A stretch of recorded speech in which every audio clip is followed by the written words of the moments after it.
until we see what the result of the reverse carry trade is going to be and where Tether sits after that, I'm going to continue under the assumption that they are going to go illiquid, and that XRP is going to need to replace it on the exchanges, very similar to what Shane Ellis put out in his theory.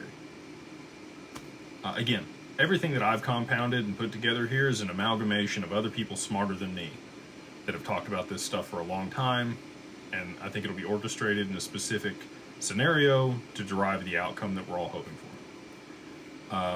If it's not, well, let's just play that out real quick. Tether doesn't blow up. Crypto markets don't have the demand. XRP doesn't see 3 to 4 digits. The back end of the stock market doesn't move to real-time settlement.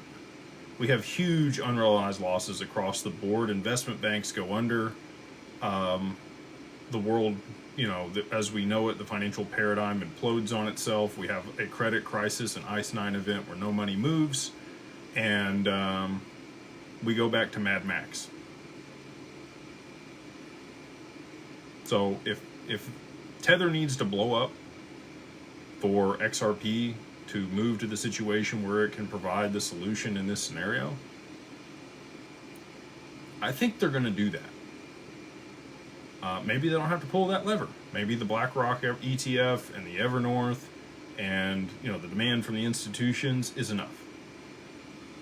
I don't think it's going to be, though. I think you're going to need the additional demand from the exchanges, and that's what's going to cause a supply shock, is when the exchanges need XRP, they're not going to be selling it. And people are going to be clamoring for it.